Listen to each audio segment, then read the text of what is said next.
Aujourd'hui, dans le Côté Patio, nous recevons l'artiste Jean-Noël Laszlo, créateur de livres d'artistes, et qui sera avec nous le mercredi 16 septembre à 17h30.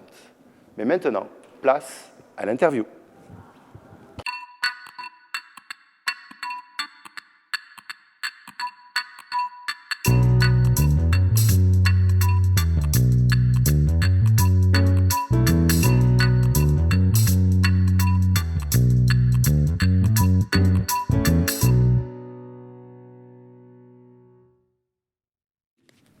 Bonjour Jean-Noël Laszlo. Bonjour. Dans le cadre de la Biennale d'Art Manifesta qui se déroule à Marseille cette année, nous avions envie de provoquer une rencontre entre vous et le public de l'Alcazar. Cette rencontre aura lieu le mercredi 16 septembre à partir de 17h30. Vous, que l'on définit comme un artiste de communication et de dialogue, vous êtes cependant peu connu du grand public. Comment comptez-vous nous faire partager votre travail et votre vision de l'art ? Alors, on va partager tout ça ensemble par le truchement du jeu, parce que c'est un des moteurs de mon travail. Donc, je joue de tout et je joue avec tout. Et donc, en l'occurrence, ici, je joue avec les possibles de la langue française et avec les lettres d'un point de vue sémantique et puis d'un point de vue formel. Donc, en fait, mon travail de livre d'artiste a commencé au début des années 2000. Et ça a été un travail où, au départ, je me suis servi de la genèse de la langue, c'est-à-dire l'alphabet. Donc j'ai fait un premier livre qui s'appelait Toulon Édition. Et puis petit à petit, j'ai un peu décapé cet alphabet pour arriver au silence. Et donc ça m'a fait des livres très ascétiques. Et puis voilà, de livre en livre, je déambule dans des possibles. Et les possibles de la langue française, ce sont aussi le fait de jouer avec le sens et puis aussi avec les contraintes de l'écriture. Et c'est la raison pour laquelle, dans mon itinéraire de jeu, j'ai rencontré les gens de l'Oulipo.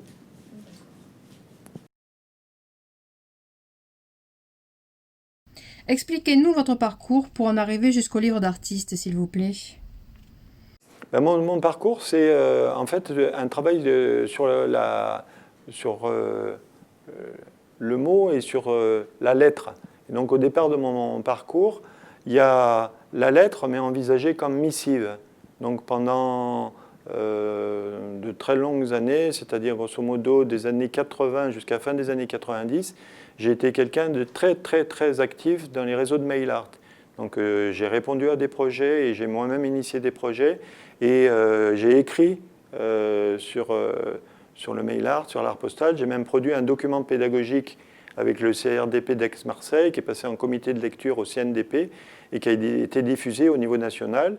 En 2000, je suis retourné vers la lettre, mais le signe, la typographie.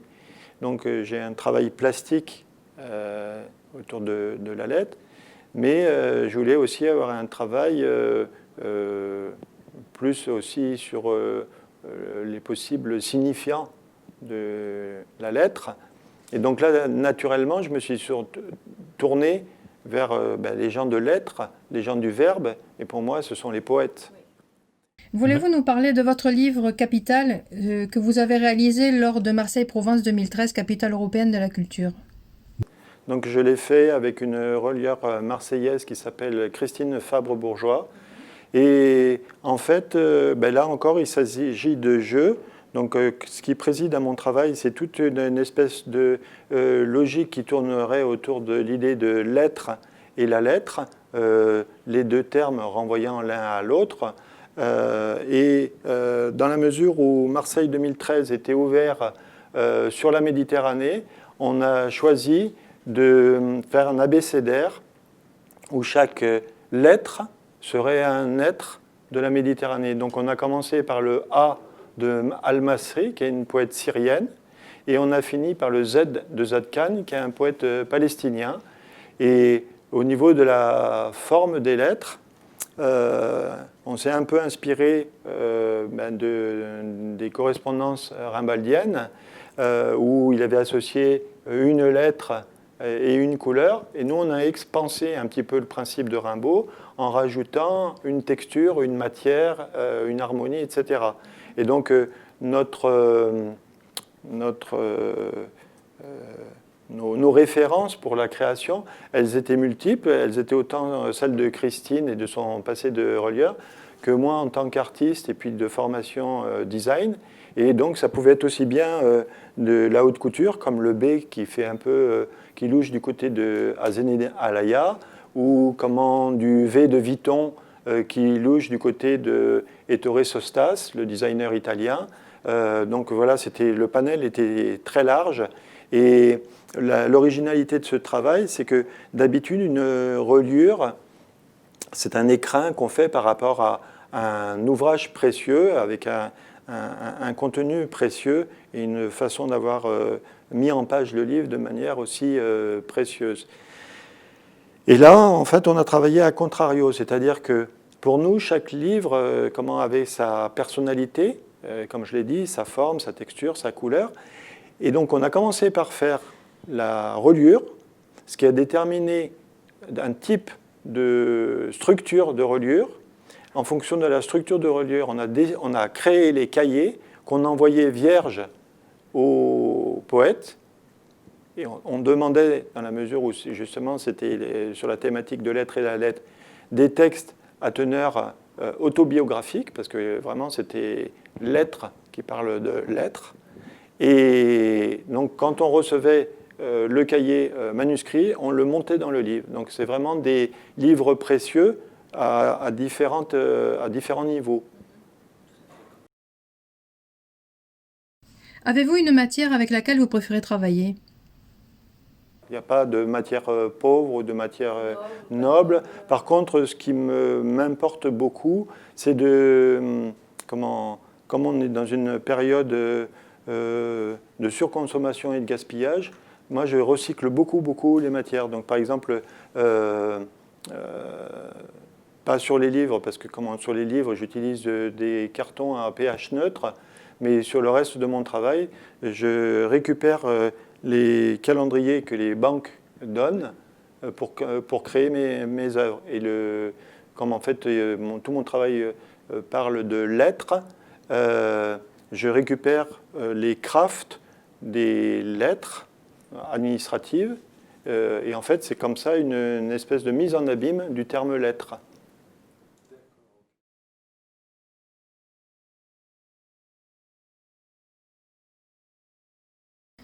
Avez-vous des projets pour l'avenir et quels sont-ils? Oh, ils sont multiples. Ils sont multiples. Donc là, j'ai un projet que je mène depuis 12 ans qui s'appelle À mes pairs et où je joue avec l'homophonie et la polysémie du terme. Et donc, une chose qui est importante, c'est que comme dans tous les jeux, il faut des règles pour bien jouer. Et donc là, une des règles qui préside à mon travail, c'est que à chaque fois que je mets un dispositif en place, ce dispositif va être architecturé par la numération. Et comme beaucoup de choses dans nos vies sont aléatoires, la numération qui préside au jeu à un temps T, c'est l'âge que j'ai au moment où je commence le travail. Donc ce travail-là, j'ai commencé quand j'avais 50 ans. 50 ans, c'est 2 fois 25. Et donc, ça me permet de faire 2 séries d'œuvres de 25 pièces. Donc, une première série, où je vais célébrer mes pères, mes paternités choisies, revendiquées.